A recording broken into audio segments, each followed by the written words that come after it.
तो क्या चल रहा है? आज हम लोग सॉल्व करने वाले हैं सीएलटीटी का ये लास्ट स्लाइड का क्वेश्चन, सबसे बड़ा, सबसे खतरनाक, सबसे ज़्यादा। भाई क्या बात है यार। अगर मैं पूरा क्वेश्चन समझा रहा हूँ, हर चीज़ डिटेल में, सही है, हर चीज़ तकरीबन मैं समझा रहा हूँ। अगर कुछ इशू हुआ, कुछ मैंने गलत समझाया, तो पेपर से 1-2 दिन पहले कमेंट सेक्शन या डिस्क्रिप्शन देख लेना, वहाँ पे मैं चेंजेस बता दूंगा अगर कोई मसला आता है। दूसरी चीज़, ये वाला सवाल सर ने कराया था क्लास में, लैब में कराया था सर ने। इस तरह का कुछ इंटरफेस बना था हमारा, और सर ने पूरा सवाल समझाया था।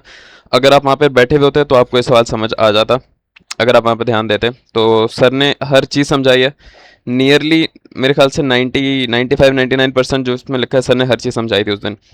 किसी ने नोट डाउन किया हो तो बात है कि यार कुछ समझ आए। अब कोई नोट डाउन नहीं करेगा, समझ नहीं आएगा। मैंने भी नहीं किया था, मुझे भी समझ नहीं आया था। अब मैंने कल का पूरा दिन लगा के, आज का पूरा दिन लगा के सवाल समझाए और इसको नोट डाउन किया, और इस तरह आसान तरीके से इसको कंपोज कंपोज डिकम्पोज कुछ किया है, कुछ तो किया है। तो इस तरह से हम इस सवाल को सॉल्व करने वाले हैं, सही है। सबसे पहले आपको पेपर में अगर ये सवाल दिया जाता है तो इस सवाल को आपने पढ़ लेना है। मैं बताता हूँ डूज एंड डोंट आपने क्या करना है यहाँ पर। अगर ये तो बिल्कुल भी नहीं करना है आपने। मैंने यहाँ पे इतनी ख्वारी करके 10 से 15 मिनट लगा के सिर्फ ये एक पेज लिखा है, ठीक है। सारा डाटा मैंने एक जगह लिखा है ताकि मुझे बाद में मसला हो। मैंने ऑक्यूपेंसी लिख लिया, इक्विपमेंट लिख लिया, वॉल लिख लिया। ये आपने बिल्कुल भी नहीं करना, सही है। ये रेड फ्लैग है। एक मिनट, रेड से करता हूँ मैं। ये आपने क्यों नहीं करना? क्योंकि आपका टाइम ज़ाया करेगा फजूल में, सही है। ये आपने बिल्कुल भी नहीं किया। मैंने सिर्फ आप लोगों की आसानी के लिए किया। क्या मैं यहाँ पे सारा डाटा लिख लूँ, मुझे बार बार ना वहाँ पे क्वेश्चन पे जाना ना पड़े। आप लोगों ने क्या करना है, मैं आपको अपना मशवरा दूंगा, अपना पर्सनल ओपिनियन। आप ना 2 हाईलाइटर लेके जाओ अपने साथ पेपर में, और क्वेश्चन पेपर में ही चीज़ें हाईलाइट करो। लेट्स से कि आप सवाल पढ़ते हो, एक सिंगल स्टोरी है, आपने सिंगल स्टोरी को हाईलाइट कर लिया, ऑफिस बिल्डिंग, सही है। तो सिंगल स्टोरी ऑफिस बिल्डिंग, आपने ये चीज़ हाईलाइट कर ली। आपने दूसरा हाईलाइटर पकड़ा, 25 metre long, 15 metre wide, 3 metre high, इसको आपने हाईलाइट कर लिया, ठीक है। फिर आगे आ जाओ, only the 25 metre west facing wall and the roof are exterior. तो आपको क्या पता है कि एक आपके पास वॉल है जो कि वेस्ट फेसिंग है, और जो एक्सटीरियर, ये इतना ज़्यादा काम का नहीं है। अभी हम आते हैं इस पर। छोटी वॉल है वो जो है वो आपके नेबरिंग ऑफिस है of the same design condition. The other long wall is open to robot. यहाँ पर एक चीज़ आगे पीछे हुई है, मैं आपको बाद में समझाऊंगा, सही है। अभी आप सिर्फ ये वाला सवाल समझ लो। तो आपको ये क्यों बताते हैं कि यार जो छोटी वॉल है वो सेम डिज़ाइन कंडीशन है। सेम डिज़ाइन कंडीशन अगर जो होती है ना, तो आपकी जो हीट ट्रांसफ़र है वो आप नहीं लोगे। तो इसका मतलब ये होगा कि छोटी वाली वॉल्स पे हीट ट्रांसफ़र नहीं होगा। हालांकि हमने यहाँ जो सवाल सॉल्व किया उसमें लिया हुआ है। वो क्यों लिया हुआ है? क्योंकि सर का जो सवाल है वो थोड़ा सा डिफरेंट है। सर ने पता नहीं यहाँ पे चेंज किया है। ये देखो, सर ने बोला कि जो शॉर्ट वॉल है वो एयरी कंडीशन, एयरी कॉरिडोर से खुली हुई है, जबकि इन लोगों ने बोला कि शॉर्ट वॉल आपकी बराबर वाले रूम के साथ लगी है। तो यहाँ पे थोड़ा सा डिफरेंट है। इसको मैं बताऊंगा बाद में कि एक चीज़ कहाँ काम आएगी, क्या होगा। अब हम सवाल को वापस देखते हैं। कहते हैं जो दूसरी लॉन्ग वॉल है वो ओपन टू एयरी कॉरिडोर है, जबकि सर ने यहाँ पे जो लिखवाया है वो उसमें आपको चौथी वॉल की कोई डिस्क्रिप्शन नहीं है, तो हम उसको डेड वॉल कंसिडर करेंगे। तो हम सवाल को सर के तरीके से सॉल्व करेंगे। अगर सवाल ऐसा आता है तो मैं बताता हूँ कि ऐसे कैसे आप सॉल्व कर सकते हो सवाल को, ठीक है। तो हम यहाँ पर आते हैं कि सबसे पहले कि determine the cooling load at 14 hours on July. 14 hours का मतलब है कि जब डिजिटल वॉच में आप 14 देखते हो तो वो 2 होते हैं, मतलब दोपहर के 2 बजे ऑन जुलाई 21। तो ये आपके पास एक डाटा है कि जुलाई 21 को आपको कूलिंग लोड निकालना है 2 बजे। अब ये लोग कह रहे हैं the office is at latitude 40 degree north. ये नोट करने के लिए आपको कोई इतना कुछ खास नहीं है, मैं बताता हूँ। 40 डिग्री नॉर्थ सिर्फ एक टेबल होगा, उस टेबल के अंदर आपने देखना है कि 40 डिग्री नॉर्थ है या 60 डिग्री नॉर्थ है, इस तरह का कुछ है। बस एक चीज़ सेलेक्ट करनी होती है। तो देख लेना कि कौन सा दिख रहा है, गिवन है आपको 40 डिग्री गिवन है या 60 डिग्री गिवन है, इतनी कोई इशू नहीं है। अब विंडो की डिस्क्रिप्शन आती है, तो आप यहाँ पे विंडो को हाईलाइट कर देना कि यार हमारी जो विंडो जो है ना वो है हमारी रेगुलर शीट ग्लास है, डबल ग्लेस है, 6 मिलीमीटर एयर स्पेस है, और लाइट वेनिशियन लाइट। ये कोई इतना टेक्निकल चीज़ नहीं है, ये सिर्फ आपको टेबल में सारी चीज़ें गिवन है, आपके पास मैच करके वैल्यू निकालनी है, और कुछ भी नहीं है। फेनेस्ट्रेशन के बारे में गिवन है। फेनेस्ट्रेशन कहते हैं जो आपकी विंडोज़ और डोर्स वगैरह चीज़ें होती है ना जो दीवार में लगी हुई हैं, वो कह रहे हैं कि आपकी जो दीवार है, ठीक है, उस पूरी दीवार के ऊपर जो फेनेस्ट्रेशन है, जो विंडो वगैरह लगे हैं, वो 12% कवर कर रही है। इसका मतलब मैं ये कह सकता हूँ अगर मेरी दीवार का एरिया जैसे 100 मीटर स्क्वायर है, तो उसमें से 12 मीटर स्क्वायर की मेरे पास खिड़कियाँ होंगी, बाकी सारा मेरे पास वॉल है। तो ये आपको एक तरह से वॉल का एरिया, आपको फेनेस्ट्रेशन का भी एरिया दे दिया। वॉल का एरिया कैसे निकालोगे? अगर वॉल 25/15 की है तो 25 मल्टीप्लाई बाय 15 उसका एरिया हो गया, उसमें से 12% करोगे तो आपके पास विंडो का एरिया आ जाएगा। तो ये कुछ टर्मिनोलॉजीज हैं।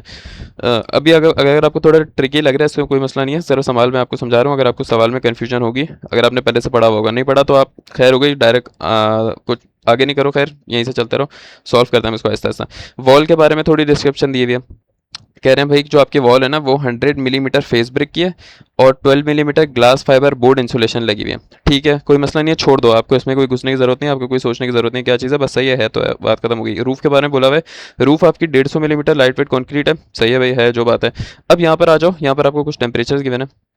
सबसे पहले आपके पास यहाँ पे आउटसाइड के लिए कुछ टेम्परेचर गिवन है। सबसे पहले आउटसाइड के लिए ड्राई बल्ब टेम्परेचर और वेट बल्ब टेम्परेचर दिया हुआ है, सही है। फिर आपको इनसाइड के लिए ड्राई बल्ब टेम्परेचर और वेट बल्ब टेम्परेचर गिवन है। ड्राई बल्ब वेट बल्ब देने का क्या मतलब है, ये दोनों साइकोमेट्रिक पे जाएंगे, वहां से आप ओमेगा वगैरह निकाल सकते हो, ठीक है। और आपको एक और चीज़ गिवन है कि आपको आउटसाइड का जो टेम्परेचर है ना ड्यूरिंग 21 जुलाई, मतलब 28 डिग्री और 31 डिग्री, ये आपको मैक्सिमम टेम्परेचर्स गिवन है, सही है। हम इसकी बात करते हैं अपने डेटा में, इसको देखते हैं। शेड्यूल दिया हुआ है आपको कि आपका शेड्यूल मतलब 8 से लेकर 18 कहते हैं 6 बजे को, शाम में 6 बजे, मतलब आपकी जो ऑक्यूपेंसी है, जो लोग आ रहे हैं, जो आपकी जॉब की टाइमिंग है ऑफिस के अंदर, वो सुबह 8 बजे से शाम में 6 बजे तक है। सुबह 8 बजे लोग एंटर होते हैं, रात शाम में 6 बजे निकल जाते हैं, और आपको कूलिंग लोड दोपहर के 2 बजे मालूम करना है, ठीक है। अब कह रहे हैं कि जितना भी इक्विपमेंट लगा हुआ है, जैसे computer, photocopy machine, microwave oven, water dispenser, सारी चीज़ें, उन सब का जो सेंसिबल लोड है वो इतना है, और लेटेंट लोड इतना है। सेंसिबल क्या होता है, लेटेंट सेंसिबल होता है जो सिर्फ हीट प्रोड्यूस करता है, लेटेंट होता है जो ह्यूमिडिटी भी प्रोड्यूस करता है, वो लोड जो ह्यूमिडिटी भी प्रोड्यूस कर रहा है। अब जैसे आपकी कंप्यूटर है, कंप्यूटर लेटेंट इतना नहीं करता है, लेकिन माइक्रोवेव है या केटल है, जैसे केटल, तो केटल में स्टीम होती है ना, तो स्टीम लेटेंट लोड डालेगी। लेटेंट कहते हैं जो आपकी ह्यूमिडिटी, मतलब ह्यूमिडिटी, पानी पानी वेपर वगैरह भी ऐड करें, तो वो लेटेंट हीट होती है, उसकी वजह से जो होगी। Now we have the fresh outdoor air is use for ventilation. और यहाँ पे एक आपको हिंट दी हुई है, स्मोकिंग और नो स्मोकिंग देख लेना, क्योंकि ग्राफ चार्ट में यूज़ होगा आपका। फिर आपके पास लाइट्स की डिस्क्रिप्शन दिए हुए हैं कि आपके पास ओवरहैंगिंग है, फ्लोरोसेंट है, और उसकी पावर गिवन है, ओके। और आपको इन्फिल्ट्रेशन लोड गिवन है 0.3 ACH। ये आपको सारा डाटा है, मैं रिकमेंड करूँगा हाईलाइट कर लो, 3-4 हाईलाइटर ले जाओ, बार बार आप इसी में देखो, आप जाके अपने पास इस तरह डाटा ना बनाओ, 10-15 मिनट आपको फजूल में ज़ाया होंगे। तो मैंने आसानी के लिए मैंने यहाँ पर बना लिया कि सबसे पहले हमारे पास जो वॉल्यूम है, एक जैसे ये हमारे पास ये भाई ये है ना, हमारे पास 1 वॉल सनलाइट है हमारी। अब अच्छा, मैं एक चीज़ आप लोगों को पहले बता दूं कि सर का सवाल भी मैं एक बार पढ़ के बता दूं कि क्या क्या डिफरेंसेस हैं सर के सवाल में और हमारे सवाल में, ठीक है, ताकि हमारी जो कन्फ्यूजन्स हैं वो दूर हो जाएं। तो सर के सवाल में अगर हम थोड़ा सा गौर से देखें, यहाँ पर लिखा हुआ है, the short the short walls open to an airy corridor which is open to outdoor air. तो ये डिफरेंस है। यहाँ पर आपको बोला था कि जो आपकी छोटी वाली दीवारें हैं ना, वो नेबर ऑफिस से लगी हुई हैं, लेकिन यहाँ सर कह रहे हैं, मतलब आप ये कह सकते हो, यहाँ पर मैं आसानी के लिए बोलूँगा, जो छोटी वॉल है वो डेड वॉल है, डेड एंड है, उसमें कोई ट्रांसफर नहीं हो रहा। और इन लोगों ने बोला है जो अदर लॉन्ग वॉल है वो ओपन टू एयरी कॉरिडोर है। इसका मतलब यह है, मैं अगर आपको यहाँ डायग्राम से समझाऊँ तो हमारे सवाल के मुताबिक ये वॉल तो सनलाइट है, यहाँ पर धूप पड़ रही है, सही है, ये आपका रूफ है, ये आपका सनलाइट है। अब हमारी रह गई ये 2 वॉल, सवाल के हिसाब से ये दोनों वॉल जो हैं ये डेड हैं, क्योंकि ये आपका बराबर में ऑफिस के साथ शेयर कर रही है जगह, और जिसका डिज़ाइन टेम्परेचर सेम है, तो कोई हीट ट्रांसफ़र नहीं होगी, तो आप इनको डेड वॉल कह सकते हो। वाइल जो पीछे वाली एक और वॉल है वो आपकी एयरी कॉरिडोर से कनेक्टेड है, इसका मतलब हवा की वजह से कुछ हीट ट्रांसफ़र होगा, ये आपको सवाल कहता है। लेकिन सर ने जो हमारे पास लिखवाया हुआ है वो गौर करना, सर ने क्या लिखवाया हुआ है अपने सवाल में, सर ने लिखवाया हुआ है कि आपकी जो छोटी वाली वॉल्स हैं दोनों, वो एयरी कॉरिडोर के साथ लगी हुई हैं which is open to outdoor air, बस, और चौथी वॉल की डिस्क्रिप्शन नहीं दी हुई। तो हम सर के तरीके से अभी सॉल्व कर रहे हैं, अगर नहीं आता तो आप फिर उस तरीके से सॉल्व करना जिस तरह सवाल में गिवन है। तो मैं सर के तरीके से बताता हूँ, सर का तरीका हम किस तरह यूज़ करेंगे कि भाई ये वाली जो दोनों वॉल्स हैं, शॉर्ट वॉल्स, ये वाली छोटी वाली दीवारें, ये वाली और इससे पीछे वाली, ये एयरी कॉरिडोर से लगी हुई हैं, जबकि पीछे वाली कोई डिस्क्रिप्शन नहीं है, तो पीछे वाली डेड वॉल लेंगे, सही है, ये समझ आ गया। अब हम आगे चलते हैं अपने सवाल की तरफ। मैं यहाँ पर डाटा दिखा दूँ थोड़ा सा, थोड़ी सी लंबी करूंगा यार, लेकिन कॉन्सेप्चुअल है, एक बार समझ लो, आधा घंटा लगा के इतना टाइम लगा। Now we have the volume, एक बार मैं वॉल्यूम ऊपर से निकाल लेता हूँ। इस पूरे का वॉल्यूम क्या होगा, length multiply by breadth multiply by height, 3 multiply 15 multiply 25 is our volume. Volume हमारे पास आ गया, ये रहा।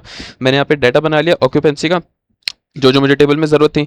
तो मुझे पता था मेरे पास ऑफिस वर्क है, मैंने शेड्यूल लिख लिया, हमें कूलिंग लोड 2 बजे निकालना है। इक्विपमेंट में हमारे पास सेंसिबल लोड था 12 और हमारे पास लेटेंट था 1.8, सही है ना। इल्यूमिनेशन जो लाइट थी वो ओवर हैंगिंग फ्लोरोसेंट थी, उसकी पावर ये थी। और 10 घंटे का क्या मतलब है कि लाइट कितना टाइम जल रही है। यार देखो, हमारी जो क्या कहते हैं, लाइट हमारी ऑन होती है सुबह 8 बजे, ठीक है, और शाम में 6 बजे तक चलती है। सुबह एक बंदा आपके पास ऑफिस है, तो ऑफिस के अंदर सुबह लोग आए, उन्होंने 8 बजे लाइट ऑन कर दी, सही है, और 6 बजे सब जाएंगे तो 6 बजे लाइट बंद होगी। तो 8 से 6 कितना टाइम हो गया, 10 घंटे होते हैं। 8 से 10 घंटे होते हैं। 8 9 10 11, अरे हाँ 12 तक होता है ना। तो 8 9 10 11 12, और तो ये हमारे पास 10 आवर्स होते हैं। ये मैंने इसलिए लिखा, ये टाइम आपको नोट करना होगा, सही है, कि टोटल लाइट कितना टाइम चल रही है। तो मैंने यहाँ पर लिख दिया, ये टेबल में काम आता है, मैंने एहतियातन लिख लिया यहाँ पे। रूफ़ के बारे में, रूफ़ में उन्होंने बोला है कि भाई 150 मिलीमीटर लाइट वेट कॉन्क्रीट है, और उन्होंने कोई मेंशन नहीं किया है कि यार सीलिंग है, बगैर सीलिंग है, जो भी है। तो अगर मेंशन नहीं किया तो आप लिख लोगे कि भाई नो सीलिंग मेंशनड, मतलब जो फॉल सीलिंग लगाते हैं ना एक्स्ट्रा, वो नहीं मेंशन हुई भी। अगर मेंशन करेंगे तो लिख लेना यहाँ पे कौन सी सीलिंग है। वॉल के बारे में बता दिया इन लोगों ने। जो सनलिट वॉल है वो वेस्ट फेसिंग वॉल है, इतना हमें पता है। सोलर विंडो डोर फेनिस्ट्रेशन के बारे में हमें पता है कि रेगुलर ग्लास है, डबल ग्लेस है, 6 mm है, और light venation blind 12% wall area, ये हमें सब पता है। वेंटिलेशन ऑफिस है, नॉन स्मोकिंग है, एसीएच इतना है। टेम्परेचर की अगर बात करूँ तो आपके पास 3 टेम्परेचर गिवन है। एक आपके पास आउटडोर डिज़ाइन गिवन है, जो कि जिसका ड्राई बल्ब और वेट बल्ब गिवन है, साइकोमेट्री में यूज़ होगा। इंडोर का डिज़ाइन, इंडोर का मतलब मेंटेन, मेंटेन हुआ है, मेंटेन का मतलब भी डिज़ाइन ही होता है कि भाई एक चीज़ को डिज़ाइन करोगे तभी तो मेंटेन रहेगी ना। तो इंडोर के लिए ड्राई बल्ब टेम्परेचर और वेट बल्ब टेम्परेचर आपको दे दिया। और आउटडोर के लिए जो करंट अभी चल रहा है, आउटडोर डिज़ाइन तो मतलब जो आपने सोचा था ना, कि इतना हो सकता है। आउटडोर जुलाई का मतलब है कि करंट आपके पास जो टेम्परेचर अभी चल रहा है, ये आपको एक टेबल में काम आएगा, करंट टेम्परेचर, ठीक है। जो टेम्परेचर डिफरेंस आप निकालोगे डेल्टा टी, वो आप निकालोगे T outdoor minus T indoor, दोनों का। अच्छा, टेम्परेचर डिफरेंस आप सिर्फ ड्राई बल्ब का निकालते हो। वेट बल्ब का क्या मतलब होता है, वेट बल्ब का मतलब होता है पानी वाला। तो हमें ज़ाहिर है टेम्परेचर सादा वाला चाहिए होता है, पानी वाला नहीं चाहिए होता। लोड के लिए हम ड्राई बल्ब टेम्परेचर यूज़ करते हैं, याद रख लेना। तो ये जो आप टेम्परेचर डिफरेंस लोगे, दोनों के ड्राई बल्ब का लोगे, 35 - 24, जस्ट फॉर जनरल नॉलेज। हम यहाँ पे सवाल स्टार्ट करते हैं। वेट यार, मैं आता हूँ। ओके, तो मैं आ गया हूँ वापस। हमारा जो एंड पर्पस होता है वो क्या होता है, हाँ, अलग अलग तरह से देखो, एक कमरा है ना, एक कमरे के अंदर बहुत अलग अलग तरह से हीट आती है। तो हमें क्या करना होता है, हम उस सारी हीट को जो अंदर आ सकती है उस सबको हम टोटल करके कूलिंग लोड निकालते हैं। ये वो लोड है कि आपको कमरे के अंदर इतने लोड का एसी लगाना पड़ेगा, सही है, ताकि आपका रूम चिल रहे, ठंडा रहे, कंफर्टेबल रहे। तो हीट गेन जो हमारे होते हैं कमरे के अंदर, वो इन 4 तरीकों से होते हैं, आई टी एस आई, सही है, ये हीट गेन्स हैं।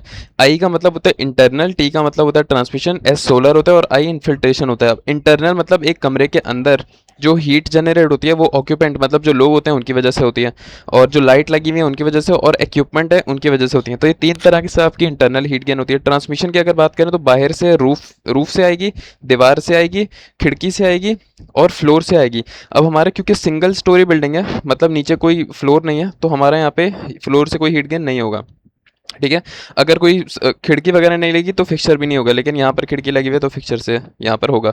सोलर का मतलब ये है कि खिड़की से एक तो हीट आ रही है, हीट से मतलब खिड़की से हीट आना, और एक खिड़की के थ्रू लाइट के थ्रू हीट आना, लाइट अंदर आएगी, वो जो हीट करेगी वो सोलर कहलाएगी आपकी।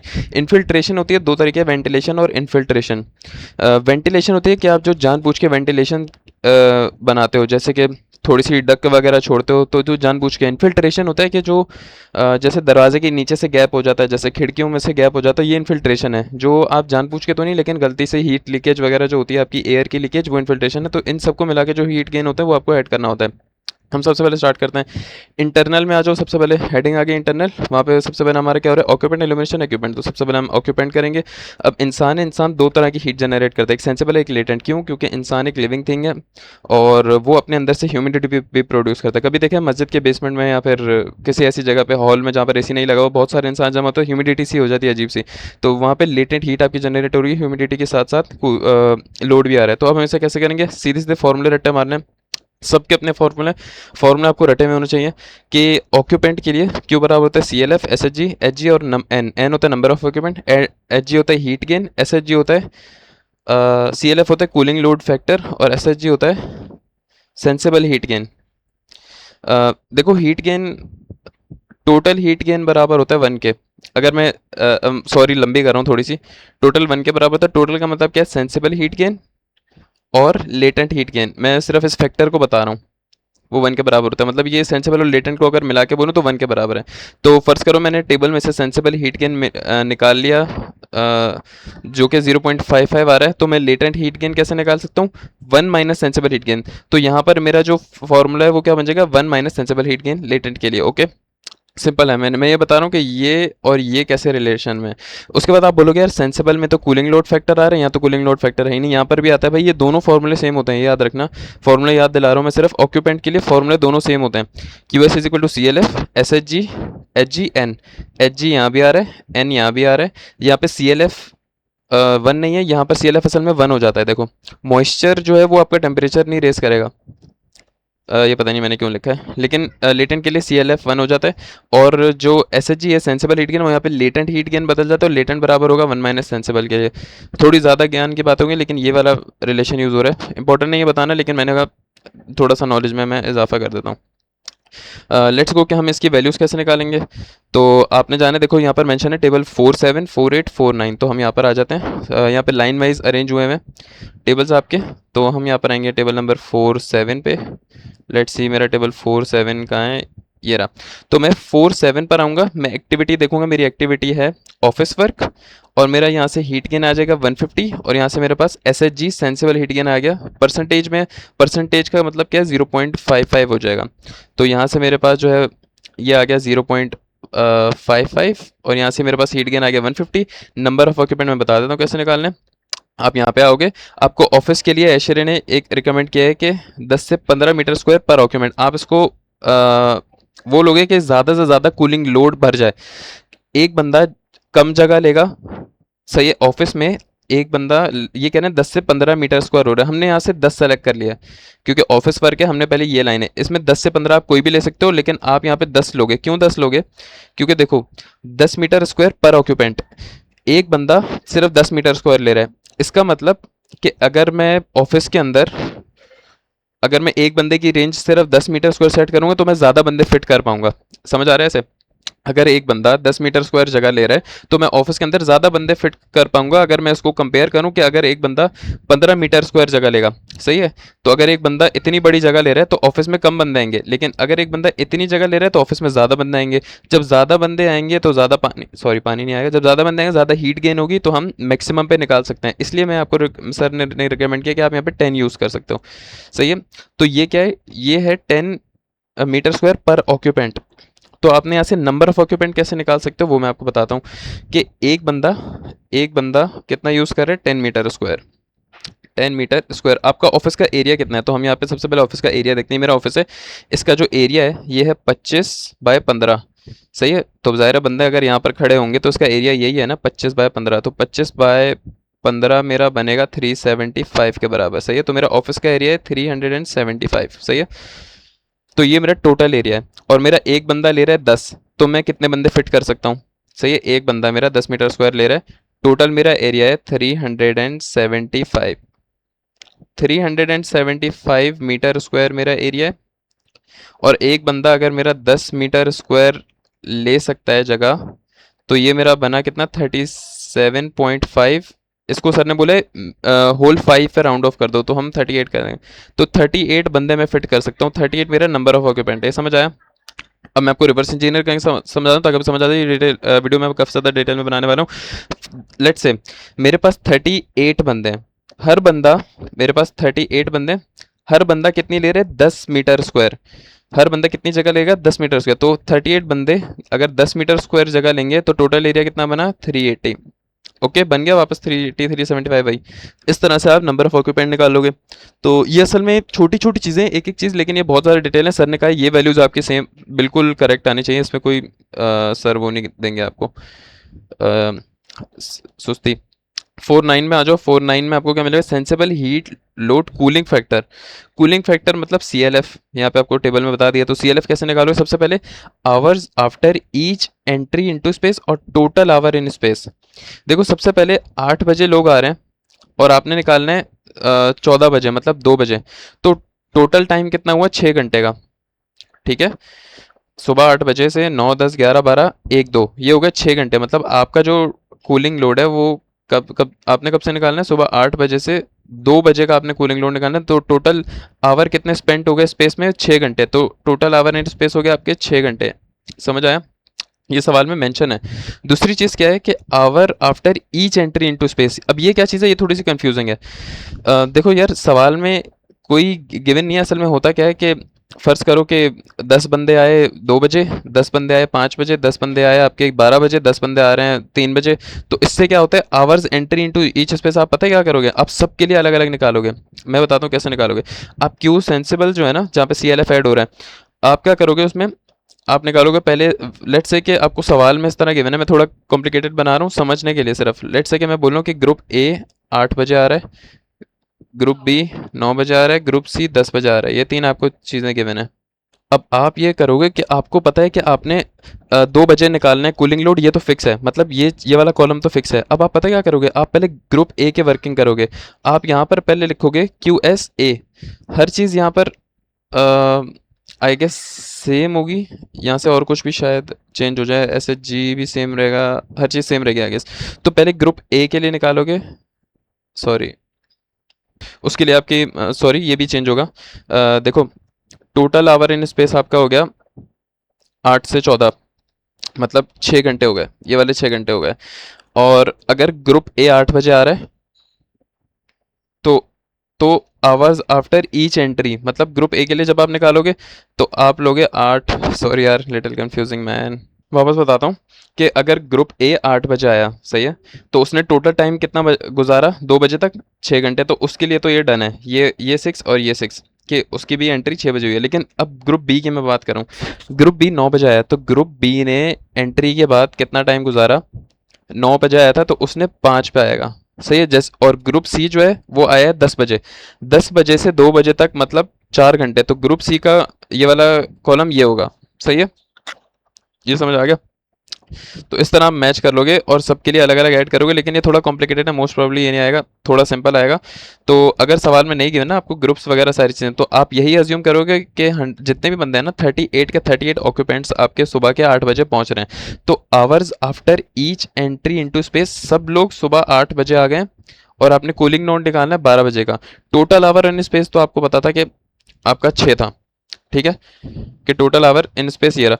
अब आवर्स आफ्टर ईच एंट्री, मतलब ईच एंट्री मतलब हर ऑक्यूपेंट की एंट्री, हर बंदे की एंट्री। तो आप अज्यूम करोगे फिक्स टाइमिंग है, क्योंकि सवाल में कुछ ऐसा गिवन नहीं है कि ग्रुप ए इतने बजे आ रहा है, ग्रुप बी इतने बजे आ रहा है, ये बंदा इतने बजे आ रहा है।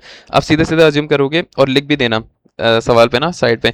तो आवर्स आफ्टर ईच एंट्री, हर बंदा अगर सुबह 8 बजे आ रहा है तो उसका जो आपका टाइम है 2 बजे तक का, वो 6 घंटे का है। तो वह यहाँ पे भी आपने 6 लिया, और 6 से जब 6 आप मिलाओगे तो वो आपका बन रहा है 0.79। इसको राउंड ऑफ करके आपने 0.8 कर लिया है, जो कि आपके पास आ गया है C L F to be this 0.8। Okay, perfect है। तो यहाँ पर आपने वैल्यू डाली, आपके पास लोड आ गया। इसी तरह क्यू एल के लिए आपने 1 माइनस एस एच जी निकाला, एस एच जी आपके पास 0.55 था पहले से ही रखी वैल्यूज, तो आपके पास कूलिंग लोड भी आ गया। ठीक है, ऑक्यूपेंट का डन हो गया। अब इल्यूमिनेशन पे आ जाओ। इल्यूमिनेशन पे टेबल 4-6 की बात कर रहे हैं तो 4-6 मोस्ट प्रोबब्ली ऊपर होगा, ये रहा। सबसे पहले हम यहाँ अपनी अगर ये चीज़ें देख लें, हमारे पास क्या चीज़ गिवन है, हमारे पास जो इल्यूमिनेशन है वो ओवर हैंगिंग है, पावर गिवन है और 10 घंटे हैं। तो आप यहाँ पर आ जाओ। अच्छा, ओवर हैंगिंग का मतलब वाई, क्योंकि ये देखो, ये अगर मेरे पास सीलिंग है, अगर एक चीज़ लटक रही है, थोड़ा वाई वाई सा बन रहा है, सही है, ये देखो वाई बन रहा है। और अगर एक चीज़ आपकी दीवार में लगी हुई है लाइट यूं करके, तो ये एक्स होता है। ठीक है, तो ओवर हैंगिंग का मतलब वाई सेलेक्ट करना है, ये ओके डन कर दिया आपने। Number of hour after light turn on, इसका मैं बताता हूँ, रुक जाओ। आवर्स ऑफ ऑपरेशन 10 है, मैंने आपको बताया था ना आवर्स ऑफ ऑपरेशन कैसे करना है, कि 10 घंटे चल रही है, सुबह 8 बजे से शाम में 6 बजे तक चल रही है, तो आपके पास आवर्स आ गया। यहाँ पे आपने समझना number of hour after the light turn on, most probably होगा 14, मोस्ट प्रोबेबली ये 14 इसलिए होगा क्योंकि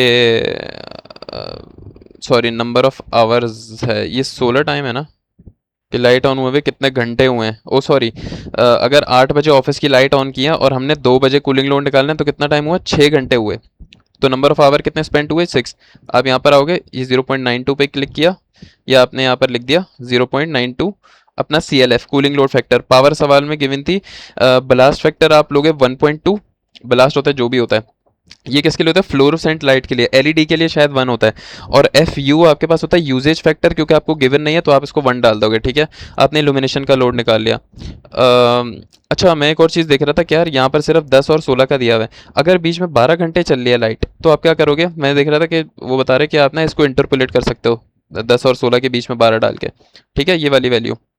तो अब आ जाओ इल्यूमिनेशन के बाद हमारे पास होता है इक्विपमेंट, इक्विपमेंट के लिए आपके पास क्या गिवन है सवाल में, लोड सेंसिबल भी गिवन था और लेटेंट भी गिवन था। अच्छा, सेंसिबल के लिए साथ CLF लगता है, लेटेंट में CLF क्या होता है, 1 होता है, तो आपको दोनों लोड गिवन था, बस सेंसिबल के साथ आपने CLF लगा दिया, लेटेंट के साथ आपने एज इट इज लिख दिया, ठीक है। इसके लिए आप टेबल 4.6 में जाओगे, टेबल 4.6 में आ जाओगे वापस, और लाइट्स की बारी में अच्छा यहाँ पर ना कोई शेड्यूल नहीं गिवन, जैसे इलेक्ट्रिक इक्विपमेंट का ना कोई शेड्यूल नहीं गिवन, तो आप ये अज्यूम करो कि सारे इलेक्ट्रिक इक्विपमेंट्स जो हैं आपके वो भी आपके सुबह 8 बजे खुल रहे हैं और 12 तक आप 2 बजे तक निकालना है, तो आपका सेम 6 घंटे ऑपरेट हो रहा है, तो आपका सेम CLF 0.92 ऐड हो रहा है।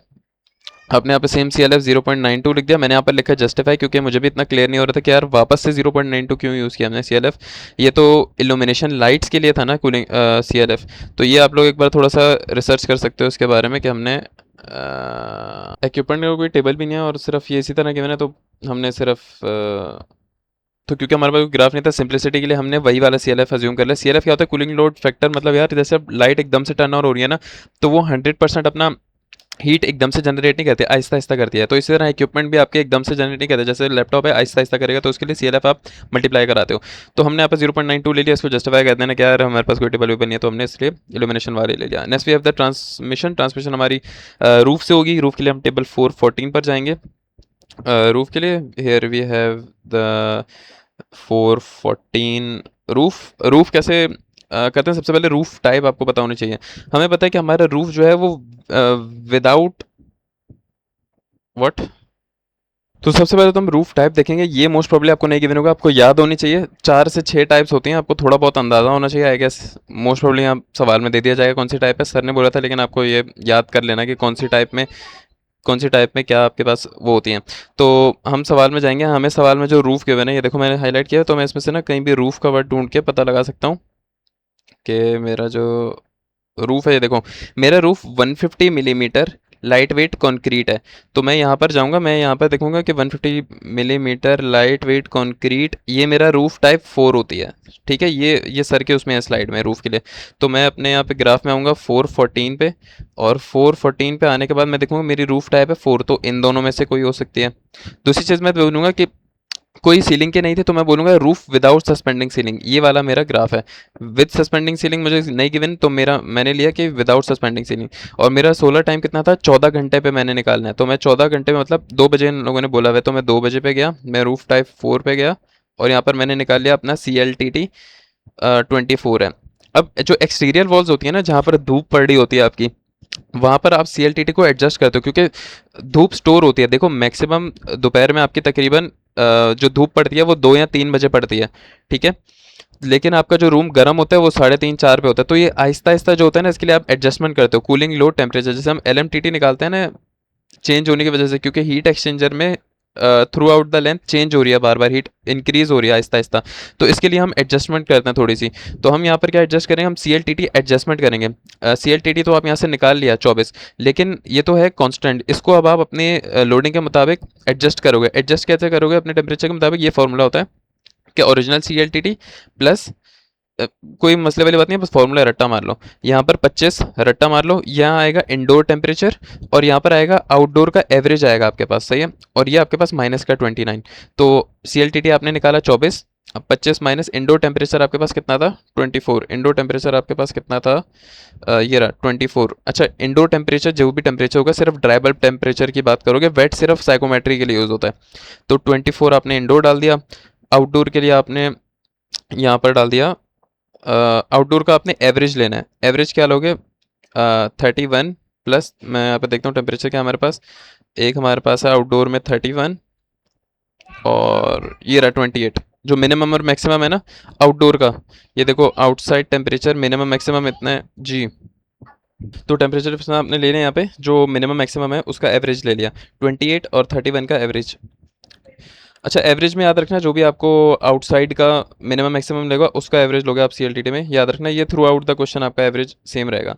तो कहाँ थे हम लोग, यहाँ पर आप आ जाओ, सी एल टी टी ये रहा आपके पास। आपने एवरेज लिया 21, 28 और 31 का 29.5, आपके पास C L T T adjusted आ गया। आपने यहाँ पे C L T T adjusted डाल दिया। Area of the roof, roof का एरिया क्या होगा, ये अगर मेरा रूफ है, छत है, तो इसकी हाइट है, लेंथ है 25 और ये है 15, सही है। 25/15 होता है 375। आपने यहाँ पर एरिया डाल दिया, area of the roof, done है। यू सबसे ज़्यादा कॉम्प्लिकेटेड चीज़ है, ओवरऑल हीट ट्रांसफर कोफिशिएंट। बचपन से पढ़ते आ रहे हैं कि यू बराबर होता है 1/RT। आरटी कहते हैं टोटल रेजिस्टेंस को, where RT is equal to R plus R film plus R roof. ये आपको चीज़ रट्टा मारनी होगी, ठीक है, कि 3 रेजिस्टेंस होगी वॉल में भी। जब हम आर निकालेंगे तो आपकी 3 तरह की आर होंगी, सही है। हमारे पास आर फिल्म होगी, आर वॉल होगी, और आर आपके पास सादी वाली होगी, R film, R wall, and let's see, wait wait wait, हाँ मुझे याद आ गया। एक आपके पास आर एयर फिल्म आ गई जो कि दोनों में आएगी। एक आपके पास दीवार की आर, और दीवार में जो विंडो लगी है उसकी रेजिस्टेंस, ठीक है। तो ये सारी आर टोटल बनेगा। तो इसी तरह सबसे पहले हम रूफ की बात करते हैं। रूफ में ये 3 रेजिस्टेंस होती है। सबसे पहले मैं एक कांस्टेंट बता दूं, R air, air film. Air film की रेजिस्टेंस होती है 0.044, which can round up to 0.04, ठीक है। ये एयर फिल्म की रेजिस्टेंस है, ये रूफ में भी डलेगी, ये आपकी वॉल में भी डलेगी, ठीक है। दूसरी आपके पास आ रहा है 0.06, ये आपके पास आ रहा है ये वाली बिल्ट अप रूफिंग 10 मिलीमीटर। अच्छा, हमने यहाँ पर रेजिस्टेंस ये क्यों लिया है, ये टेबल 4.4 से भी मिल सकती है। अगर मैं टेबल 4.4 में जाऊँ ना, तो मैं आपको यार, मैं आपको लाइव दिखा देता हूँ यार, क्या क्या दिखाऊंगा मैं आप लोगों को। तो आपने टेबल 4.4 में आना है, 4.4 में आने के बाद आप रूफिंग पे आओगे तो आपके पास दो यहाँ पे रेजिस्टेंस है, एसफॉल्ट शिंगल्स और बिल्टअप रूफिंग 10 मिलीमीटर। आपकी जो कमर्शियल बिल्डिंग है ना, ऑफिस वगैरह और इस तरह की चीज़ें, वहाँ पर आपकी बिल्टअप रूफिंग 10 मिलीमीटर यूज़ होती है। This is basic. Asphalt shingles आपकी यूज़ होती है, मैं भी चेक कर रहा था उस पर यहीं पे, वो कह रहे कि यार आपकी टिम्बर या हाउस वगैरह, और वो कह रहे हैं कि सवाल में ना गिवन होगी एसफॉल्ट शिंगल्स के बारे में। तो अगर गिवन होगी तो ये यूज़ कर लेना, नहीं तो ये यूज़ करना। वैसे बहुत माइनर डिफरेंस है, 0.06 का है, इतना ज़्यादा फर्क नहीं पड़ेगा, बट फिर भी बिल्ट अप प्रूफिंग सेलेक्ट करेंगे हम कमर्शियल बिल्डिंग्स के लिए। तो यहाँ पर आपकी एक रेजिस्टेंस 0.06, यहाँ पर चेक मार्क कर देता हूँ मैं। एयर फिल्म के मैंने आपको बताया कि 0.04 है। तो जो आपकी एयर थिन, असल में thin film, air film resistance क्या होती है, कि जो हल्की हल्की एयर आपकी फिल्म बना रही होती है रूफ के ऊपर, उसकी रेजिस्टेंस होती है। तो ये एक स्टैंडर्ड है, 0.04 ऐड कर देना वॉल के लिए भी और रूफ के लिए भी। तीसरी आपकी जो रूफ का मटीरियल, पूरे रूफ का मटीरियल, उसकी वजह से जो रेजिस्टेंस आ रही है। तो हम टेबल यहाँ पे 4.4 में जाएंगे। मैं टेबल 4.4 पे गया हूँ, यहाँ पे मटीरियल्स में गया हूँ। मटीरियल्स में जाके मैंने देखा कि मेरी कॉन्क्रीट लाइट वेट 150 मिलीमीटर है। यहाँ पर मुझे डायरेक्ट 0.29 वैल्यू मिल रही है रेजिस्टेंस की। अक्सर आपको 1/k की मिलती है, उसको आप लेंथ से जो है वो कराते हो तो आपके पास रेजिस्टेंस आती है। यहाँ पर आपके पास डायरेक्ट आर की वैल्यू 0.29 है, तो मैंने यहाँ पे आर की वैल्यू 0.29 लिख दिया, ओके। टोटल रेजिस्टेंस आ गई मेरे पास 0.4, इसको मैंने 1 से डिवाइड कर रहा है तो मेरे पास 2.5 मेरे पास यू की वैल्यू आ गई, जो कि मैंने यहाँ पे डाल के अपना क्यू निकाल लिया है। बहुत सिंपल चीज़ हो गई है। वॉल्स की अगर हम बात करें तो वॉल्स हमारी दो तरह की हैं, एक शेडेड वॉल है, एक सनलिट वॉल है। अगर हम ज्योमेट्री पे फोकस करें वापस, तो सर के सवाल के मुताबिक, ये वाले सवाल के मुताबिक नहीं जो सर ने लिख पाया हुआ है, उसके मुताबिक ये वाली वॉल आपकी शेडेड है। शेडेड मतलब अंदर है लेकिन हवा से थोड़ा थोड़ा टच हो रही है, डेड नहीं है। और पीछे वाली जो मेरी वॉल है वो भी शेडेड है, थोड़ी थोड़ी हवा से टच हो रही है, तो यहाँ से भी हीट आएगी, यहाँ से भी हीट आएगी। और एक मेरी सनलिट वॉल है। तो मैं जब यहाँ पे वॉल्स पर आऊँगा तो शेडेड के लिए यू हैव, आप, अच्छा क्यू क्या होता है, क्यू आपका U A delta T H M T वाला है, सादा यू ए डेल्टा टी। ये है शेडेड के लिए, मतलब एक नॉर्मल हीट ट्रांसफर हो रहा है तो आप ये यूज़ करोगे। लेकिन सनलिट में क्या है, मैंने बताया था ना, जैसे रूफ में धूप पड़ रही है, आहिस्ता आहिस्ता चेंज हो रहा है, तो C L T T adjust करोगे। इसी तरह जब सनलिट आपकी दीवार है जहाँ पर धूप पड़ रही है, आहिस्ता आहिस्ता टेम्परेचर बढ़ेगा, वहाँ पर आप डेल्टा टी के बजाय, जैसे हम एच एम टी में करते हैं ना, डेल्टा के टी के बजाय L M T T use करते हैं हीट एक्सचेंजर में, इसी तरह हम यहाँ पर सनलिट दीवारों के लिए डेल्टा टी के बजाय हम C L T T adjusted use करेंगे। तो एरिया अगर मैं बात करूँ तो मेरी जो वॉल्स हैं वो मेरी यहाँ पर 2 दीवारें लगी हुई हैं। 2 दीवारें कौन सी, 15/3 की। तो मेरी शेडेड दीवारों का मैंने एरिया लिख दिया है 2 × 15/3। टेम्परेचर डिफरेंस मैंने लिख दिया है, बाहर का टेम्परेचर है 35, अंदर का टेम्परेचर है 24। यहाँ जो भी टेम्परेचर है वो बाहर माइनस अंदर करोगे। लेकिन जो सी एल टी टी है, ये फॉर्मूले में ही आपको स्पेशली बताया कि कंफ्यूज ना हो जाए, इसलिए बताता हूँ। यहाँ जो फॉर्मूला होता है ना 29.5, ये होता है टेम्परेचर आउटडोर का एवरेज, तो सिर्फ आउटडोर का मिनिमम मैक्सिमम का एवरेज होता है, जबकि यहाँ पर जो टेम्परेचर डिफरेंस है वो आउट माइनस इन होता है, ये कंफ्यूज नहीं होना। तो हमने आउटडोर टेम्परेचर था 35, इंडोर था 24, और एरिया आपका आ गया, यू की वैल्यू मैं अभी यहाँ पे निकाल के दिखा देता हूँ।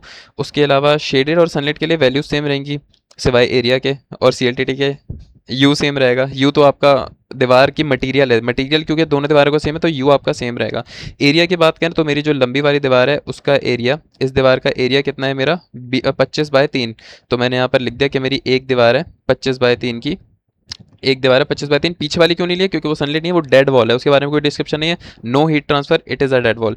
CLTT एडजस्टेड की अगर मैं बात करूँ, अच्छा ये मैंने 0.88 क्यों किया मल्टीप्लाई, आप यहाँ पे कंफ्यूज हो रहे होगे। देखो यार, क्योंकि मैं यहाँ पे सिर्फ वॉल की बात कर रहा हूँ, मैं फर्दर यहाँ पे अभी फिक्सचर्स की बात करूंगा, लेकिन एरिया की जहाँ तक बात है ना, तो ये अगर मेरी दीवार है सनलाइट वाली, सही है, तो इस पर थोड़ा सा शीशा भी लगा हुआ है, तो मेरी जो सिर्फ दीवार, लेट्स से कि मेरा टोटल एरिया 100%, 100% में से सवाल में बोला था कि 12% शीशे का है, तो 12% जो मेरा एरिया है वो किसका है, वो तो मेरा फिक्सचर्स का एरिया है। तो मेरा जो प्योर वॉल का मटेरियल है, प्योर वॉल का एरिया रह गया बाकी का 88%। तो मैंने यहाँ पर सनलाइट दीवार का एरिया, सही है, फिक्सचर नहीं, दीवार का एरिया, जो ये वाला एरिया बच गया है, इसको मैंने 0.88 से मल्टीप्लाई कर रहे थे क्योंकि मेरा 88% है, 12% मेरा फिक्सचर ले गया। CLTT एडजस्टेड की बात करें, ये रहा आपके पास फॉर्मूला। CLTT हम निकालेंगे कहाँ से, table, table table table table कहाँ, यहाँ लिखा होगा 4 से तो यू आएगा ना, CLTT कैसे आ सकता है, 4 15 लिखा हुआ है यहाँ पे, तो 4 15 लिखा है, हम 4 15 पर जाएंगे। Sorry for the long question, I think it's an important question to be understand with detail. हम यहाँ पर आएंगे, सबसे पहले वॉल टाइप आपने देखनी होगी, सही है, तो हम यहाँ सबसे पहले टॉप पे आएंगे, आपने यहाँ पे नीचे देखना है, ये वॉल आ गई, सही है, ये भी मोस्ट प्रॉब्ली पता नहीं यार, याद रखनी होगी शायद, ये वाला जो पॉइंट है ना, ये याद रखना होगा। तो मैंने देखा है सवाल में कि मेरी जो वॉल है ना, वो है मेरी वॉल है 100 मिलीमीटर फेस ब्रेक है, और उसकी इंसुलेशन है। तो मैं यहाँ पर आऊँगा, मैं यहाँ पर ढूंढूंगा यार कौन सी मैच कर रही है, सबसे पहले 100 मिलीमीटर फेस ब्रेक, डन है यार, ये तो बड़ी काम की लग रही है। ओ 100 मिनट तो यहाँ पे भी है, तो मैं वापस यहाँ पे देखूंगा, सॉरी वन, मेरी वॉल कहाँ है यार, मेरी वॉल है 100 millimetre face brick with insulation. तो मैं यहाँ पर चेक करूँगा कि मेरी ये 100 millimetre face brick with insulation, कितना नहीं लिखा कि कितना इंसुलेशन है, लेकिन इंसुलेशन है, तो इसका मतलब कि मेरी वॉल टाइप कौन सी है, मेरी वॉल टाइप है एफ। एफ टाइप की वॉल में क्या क्या हो सकता है, एफ टाइप की वॉल में ये भी हो सकता है, और इन लोगों ने आगे और करके लिखा है कि और ये भी हो सकता है, तो अगर इन दोनों में से कोई भी केस आता है तो एफ टाइप। अगर ये मुझे सवाल में बोलते हैं ना कि यार 200 मिलीमीटर कॉन्क्रीट ब्लॉक है with interior finish, with interior and exterior finish, तो आप ई टाइप वॉल लेते हैं, तो मेरी वॉल टाइप कौन सी है, एफ। यहाँ से आपको पता चलेगा कि आपकी वॉल टाइप है एफ। आप अपने टेबल में आओगे 4 15 में, आप अपने वॉल टाइप का टेबल लोगे, एफ वाला, ये परफेक्ट है, ये मेरी वॉल टाइप एफ है 100% ओके। ओरिएंटेशन की बात करो, ये जो आपकी वॉल है, ये जो आपकी सनलिट वाली वॉल है वो वेस्ट पे है, हमें सवाल में बोला हुआ था ना कि ये जो सनलिट की वॉल है ये वेस्ट फेसिंग है, तो मेरी सनलिट वॉल जो है वो वेस्ट फेसिंग है। ओके भाई, ये भी डन हो गया। सोलर टाइम मैंने कब का निकालना है, 14 पे निकालना है, 2 बजे पे निकालना है, तो मैं यहाँ पर इसको टच करूंगा तो मेरे पास CLTT कितना आ गया, 11, सही है। तो मैंने वॉल्स के लिए अपना जो CLTT रखा वो रख दिया यहाँ पे 11। इसको एडजस्ट करूंगा क्योंकि ये चेंज हो रहा है। ये वैल्यू हमारी कांस्टेंट थी जो हमने अभी निकाली है, 25 माइनस इंडोर टेम्परेचर 24 था, प्लस 29.5 माइनस 29 जो हमारा टेम्परेचर डिफरेंस था, वो हमारा ये सब बन के क्या आ रहा है, 1.5 बन रहा है, क्योंकि इसको डिफरेंस करो तो 0.5 बनेगा, इसको डिफरेंस करो तो 1 बनेगा, तो टोटल 1.5। तो 11 प्लस 1.5 हमारे पास हो गया 12.5, हमारा CLTT आ गया यहाँ पे, ये हमने 12.5 लिख दिया, ठीक है। यू की अगर बात करूँ तो मैंने यू जैसे रूफ के लिए निकाला था उसी तरह मेरे वॉल के लिए होगा। अब वॉल के लिए 3 रेजिस्टेंस है, सही है। सबसे पहले एयर फिल्म की रेजिस्टेंस आ जाएगी, फिर आपके पास वॉल का जो मटेरियल है उसकी रेजिस्टेंस आ जाएगी, फिर आपके पास वॉल के अंदर जो शीशा लगा हुआ है उसकी रेजिस्टेंस आ जाएगी, क्योंकि इस पूरे, और वॉल में आपकी इंसुलेशन भी लगी हुई है, सही है। तो वॉल में सबसे पहले एयर फिल्म की रेजिस्टेंस आ गई, एयर फिल्म के बाद आपके पास क्या लगा हुआ है, आपका मटेरियल है, मटेरियल के बाद इंसुलेशन, ये 3 रेजिस्टेंस आएंगे, सही है। तो हम यहाँ पर वापस देख लेते हैं, एयर फिल्म की 0.04 थी, और आपका जो मटेरियल था वो आपका वॉल का क्या है, वो 100 mm फेस ब्रेक है, और उसको आपने एक और शीट इंसुलेशन की लगाई हुई है जो कि ग्लास फाइबर की आपने इंसुलेशन लगाई हुई है, तो एक रेजिस्टेंस उसकी आ जाएगी। तो हम इन चीज़ों को ग्राफ से निकालेंगे। सबसे पहले हम यहाँ पर आ जाएंगे कि यू वॉल बराबर होगी 1/r टोटल, सही है, ये तो हमें पता है। ओवरऑल हीट कोफिशिएंट बनाता है 1/RT के, और आर टोटल बराबर है तीनों आर के। हमें 0.04 थिन एयर फिल्म रेजिस्टेंस का तो पता है। अब हमें क्या निकालना है, दो रेजिस्टेंस निकालिए हैं, ऐसे लगा हुआ है, ये देखो ऐसे लगा हुआ है। एक मेरे पास है मटेरियल और एक मेरे पास है इंसुलेशन। सही है, तो दोनों की जो रेजिस्टेंस होगी वो क्या होती है, कंडक्टिव। कंडक्टिव होती है L/K। ओके, ये आपने याद रखना है। तो आपने इसकी भी L/K निकालनी है, इसकी भी L/K निकालनी है। तो सबसे पहले हम जाएंगे कि हमारा मटेरियल है फेस ब्रेक का 100 mm। टेबल कौन सा गिवन है मैं यहाँ पर देख लेता हूँ। हम टेबल यहाँ पर यूज़ करेंगे 4-4। तो हम यहाँ पर आ जाते हैं 4-4 टेबल के, और 4-4 टेबल पर आकर हम मटेरियल्स में आएंगे। वी हैव वॉल्स एंड हम आएंगे मटेरियल्स में।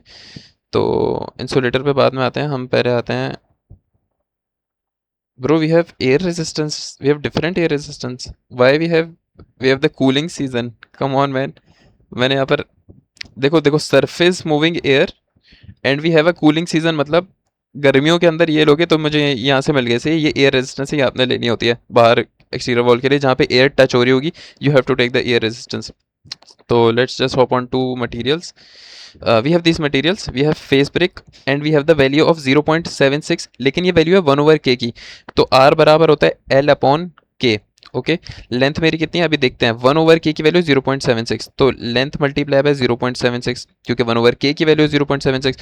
लेंथ देख लेते हैं कि मेरी फेस ब्रेक है वो है 150, कितनी है यार सवाल में, एक बार देख लेता हूँ कि जो मेरा वॉल है वो 100 mm है। तो उसको मीटर में करूँगा तो 0.1 मीटर हो जाएगा। तो मैंने यहाँ पे सवाल में क्या कर दिया, 0.1 मल्टीप्लाई बाय 0.76। तो ये मेरे पास बन गई मटेरियल की रेजिस्टेंस, ये मेरे पास आ गई है 0.76। इंसुलेशन की बात करूँगा तो मैं यहाँ पे इंसुलेटिंग, नीचे क्यों नहीं हो रहा भाई, कुछ लॉक कर दिया क्या मैंने, आई डोंट नो क्यों नहीं चल रहा। तो मैं इंसुलेटिंग मटेरियल पे आऊँगा। We have insulator as, let's see what do we have. Come on man, क्या हो गया, कुछ कुछ रुक जाओ, कंट्रोल दबाता हूँ बहुत बार यार। तो यहाँ पर जब मैं इंसुलेशन मटेरियल्स पर आऊँ तो यहाँ पे मेरे पास ग्लास फाइबर मुझे दिख रहा है, उसकी 1/K की वैल्यू 27.7। तो रेजिस्टेंस तो होती है L/K, 1/K की वैल्यू है 27। तो लेंथ मल्टीप्लाई बाय 27, मल्टीप्लाई क्यों कर रहा हूँ क्योंकि 1/K की वैल्यू, ये वैल्यू 1/K की है, तो यहाँ पर 1/K की वैल्यू रखूँगा तो 27.7। लेंथ कितनी है मेरे, मुझे यहाँ पे सवाल में गिवन है इसकी 12 मिलीमीटर। तो 0.010 करके कुछ हो जाएगा, जो कि मैंने यहाँ लिख दिया 0.012। इन दोनों मल्टीप्लाई करोगे ये आपके पास रेजिस्टेंस आ गई इंसुलेटर की, ये भी आ गया आपके पास। तो अब आप तीनों को ऐड करोगे तो आपके पास टोटल रेजिस्टेंस, उसको जब डिवाइड करोगे 1 से तो आपके पास यू आ जाएगी 1.75। यहाँ डाल देना शेडेड के लिए और सनलाइट के लिए भी, क्योंकि मटेरियल वगैरह सेम है। सही है। Next we have the fixture. Fixture के लिए आपके पास ये फॉर्मूला होता है UA∆T। एरिया कितना है फिक्सचर का, ब्रो भाई यहाँ पे 75 क्यों लिखा हुआ है। ओके यार, ये तो वॉल एरिया है ना। देखो ये 25 है, ये 3 है, तो ये कितना हो गया 25 मल्टीप्लाई बाय 3, 75। ये वॉल एरिया है।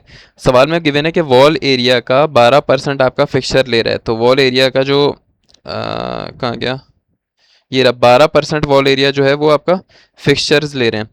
तो आपने यहाँ पर लिख दिया कि जो वॉल वॉल का एरिया है 75, उसको आपने मल्टीप्लाई बाय 12% कर दिया। Outdoor temperature indoor same 35-24। You की वैल्यू हम कैसे निकाल लेंगे, आपने टेबल 4-4 पे जाना है। आपको सवाल में गिवन था ये रहा 4-4, और आपने जाना है ग्लास के लिए। आपको सवाल में गिवन था डबल ग्लास था, 6 mm एयर स्पेस थी, डबल ग्लेज ग्लास था, और क्या था आपके पास, समर है। समर के लिए आपके पास वैल्यू आएगी 3.5। ये वैल्यू डायरेक्ट यू की है, ना 1/K है ना आर है, डायरेक्ट यू की वैल्यू है। तो आपने डायरेक्ट यहाँ से यू की वैल्यू 3.5 निकाल के यहाँ पर पुट कर दी, तो आपके पास फिक्सचर की भी क्यू आ गया। नेक्स्ट हम चलते हैं सोलर के। सोलर का फॉर्मूला है ये वाला, फॉर्मूला रट्टा मार लो, shading coefficient, cooling load factor, और सेंसिबल हीट गेन फैक्टर, और area of a window. Window का एरिया हमारे पास कितना है, ये आ गया 75। जो वॉल है, वॉल मल्टीप्लाई बाय 12%। जो फिक्सचर है विंडो हमारे पास लगी हुई है वो सेम है कि दीवार के ऊपर, दीवार का टोटल एरिया था 75, 75 का 12% पे आपके पास विंडो लगी हुई है, उस विंडो में से सोलर लाइट आएगी, उसके लिए ये सारे आप टेबल यूज़ करोगे 4, 11, 12, 10। तो सबसे पहले हम आ जाते हैं 4, 10 पे। 4, 10 पे जब मैं आऊँगा तो मैं देखूंगा कि यार हमारा कितना था, 40 डिग्री नॉर्थ सवाल में गिवन था। ठीक है, आपको 32 गिवन होगा, ये यूज़ कर लेना। तो 40 डिग्री गिवन था, मैं ये टेबल यूज़ करूँगा। मेरा महीना चल रहा है, मतलब मेरा नहीं चल रहा है यहाँ पे, सवाल में आपका महीना है जुलाई का। तो जुलाई का महीना है, 40 डिग्री ये है। अब आपके पास जो वॉल है वो कौन सी थी, वेस्ट फेसिंग। वॉल कौन सी थी, वेस्ट फेसिंग। तो ये रहा मेरा, ये कह रहे हैं कि या तो ईस्ट या वेस्ट, मतलब ईस्ट है या फिर वेस्ट। अगर आपकी वॉल फेस करिए तो आप ये यूज़ करोगे, अगर आपकी वॉल साउथ करिए तो आप ये यूज़ करोगे, होराइजन पे ये यूज़ करोगे। तो मेरी वेस्ट पे है, तो मेरा वेस्ट का टेबल ये रहा, मेरा जुलाई का मंथ ये रहा। तो मेरे पास वैल्यू है 690। ये मेरा क्या है, solar heat gain factor, SHGF। तो ये मेरा सोलर हीट गेन फैक्टर 690 आ गया।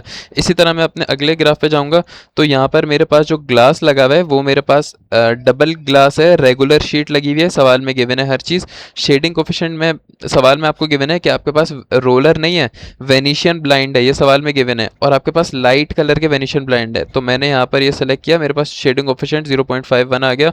सॉरी अगर आपको मेरी आवाज़ तंग कर रही है, इतनी स्पीड से मैं बोल रहा हूँ। शेडिंग कोफिशिएंट आपके पास ये आ गया। ये आपको पता चल गया, ये आपको पता चल गया। CLF की वैल्यू यहाँ पर आ जाओ। यहाँ पर हमारे पास जो सोलर टाइम था CLF, सबसे पहले जो आपकी विंडो फेस है वो वेस्ट पे फेस कर रही है, और आपको कितने बजे निकालना है, 2 बजे निकालना है। तो आपके पास यहाँ पर आ गया 0.53, आपने यहाँ पर डाल दिया 0.53, आपके पास सोलर की वैल्यू आ गई। नेक्स्ट हम बात करेंगे वेंटिलेशन के बारे में। वेंटिलेशन आपके पास दो तरह की होती है, एक सेंसिबल होगी, एक लेटेंट होगी। क्योंकि एक चीज़ अगर वेंटिलेशन होगी, बाहर जाएगी अंदर आएगी, तो हीट के साथ साथ ह्यूमिडिटी भी अंदर बाहर आ सकती है। ठीक है, और इन्फिल्ट्रेशन भी दीवार दरवाजे के नीचे से, विंडो विंडो की खिड़की के थोड़े से गैप में से आपकी टेम्परेचर के साथ साथ आपकी ह्यूमिडिटी भी निकल सकती है। तो इस इनके लिए भी सेंसिबल लेटेंट आएगा, और वेंटिलेशन के लिए भी सेंसिबल लेटेंट आएगा। इसका आप लोग फॉर्मूला देख लो, 0.001, ये रट्टा मारो, ये V डॉट आपके पास होता है, वेलोसिटी होती है आई गेस, ये देखो लीटर पर सेकंड पर पर्सन में, ये ग्राफ से आएगी। ये आपके पास साइकोमेट्रिक चार्ट से आएगा। CP की वैल्यू फॉर एयर आपको पता है, temperature difference, number of occupancy आपको पता है। तो नंबर ऑफ ऑक्यूपेंसी 38 ओके हो गया, टेम्परेचर डिफरेंस ओके हो गया। 0.001 ये आपको पहले से पता है। CP की वैल्यू 1.005 एयर के लिए आपको पता है। मेन चीज़ आपको ये निकालनी है। ये कैसे निकालोगे आप, आपने क्या करना है, आपने अपने लास्ट इसमें आना है, और लास्ट आने के बाद आपने देखें कि आपका ऑफिस है, और ऑफिस में नॉन स्मोकिंग के लिए आउटडोर एयर रिक्वायरमेंट जो वेलोसिटी होगी, मेरे ख्याल से जो चेयर एयर चेंजेस लीटर पर सेकंड जो आपने एयर करनी होगी ना, वो आपके पास आ रही है 2.5 नॉन स्मोकिंग के लिए। सही है, तो आपने यहाँ पर 2.5 डाल दी V डॉट की वैल्यू। सब पता है। ये छोटा सा V कहाँ से आया आपके पास, ओह ये कहाँ से आया मैन। और ये छोटा वाला आपके पास क्या होता है, या आपके पास होता है volume, sorry volume cubic metre, मतलब जो साइकोमेट्री में होता है ना। आई गेस दिस इज क्या, वॉल्यूम फ्लो रेट क्या कहलाता है यार। ये गिवन है ना, ये रहा V of air outdoor. This is क्या कहलाता है, क्या कहलाता है, वॉल्यूम कहलाता है, क्या कहलाता है यार, ये जो हम उसमें निकालते हैं यार, छोटा वाला क्यूबिक वॉल्यूम, ये वाला। आउटडोर के लिए देखो सवाल में लिखा हुआ था यहाँ पर क्या आपके पास फॉर्मूले में आउटडोर, तो आउटडोर में मेरे पास जो टेम्परेचर था वो ड्राई बल्ब था 35, ड्राई बल्ब की लाइन ले गया, और मेरा वेट बल्ब, ये जो डॉटेड लाइन आनी है ना ये वाली, ये वेट बल्ब है मेरा। तो यहाँ पर मेरा ये आपको पढ़ना आना चाहिए, साइकोमेट्री जब आप पढ़ लोगे तो ये आपको आ जाएगा, इसमें कोई मसला वाली बात नहीं है, वीडियो देख लो।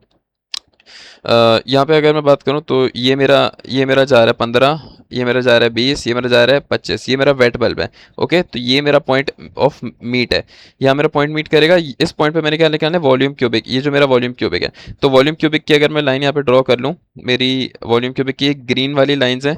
ओके नाइस, तो ये मेरा आ रहा है 0.88, ये मेरा आ रहा है 0.89, ये मेरा आ रहा है 0.9। तो 8, 9 और ये देखो ये 0.89 है। सही है, और ये 0.9 है, इनके बीच में है, तो ये क्या हुआ 0.895 हो गया। तो मेरा जो V आ रहा है छोटा वाला वो क्या आ रहा है 0.895। ओके, ये साइकोमेट्री से आया। नाइस, समझ आ गया ये वाला। आपने सारी वैल्यूज डाली, आपके पास Q आ गया, परफेक्ट। लेटेंट के लिए थोड़ा सा फॉर्मूला चेंज होता है। लेटेंट के लिए आपने क्या करना है, 0.01 V वहीं पर रहेगा, यहाँ पर CP की बजाय HFG आ जाएगा। HFG क्या है, इंथैल्पी ऑफ आउटडोर टेम्परेचर, ये फॉर्मूला है, मैंने नहीं बनाया भाई कुछ भी। और ये आपके पास ओमेगा है, आउटडोर और इंडोर का ओमेगा। तो यहाँ अब आपकी साइकोमेट्री यूज होगी। तो यहाँ पर पहले आउटडोर इंडोर में आपको एक बार दिखा देता हूँ। आउटडोर के लिए आपके पास जो टेम्परेचर थे वेट बल्ब ड्राई बल्ब वो थे 35-25, और इनसाइड के लिए आपके पास था 24-18। तो मैं यहाँ पर जाऊँगा टेबल पे, मैं 35-25 की तो ये मेरी लाइन बनी हुई है, तो मैं इसको यहाँ ड्रैग करूँगा ओमेगा निकालने के लिए। ये मेरा एक ओमेगा आ गया, ये मेरा ओमेगा आउटडोर है।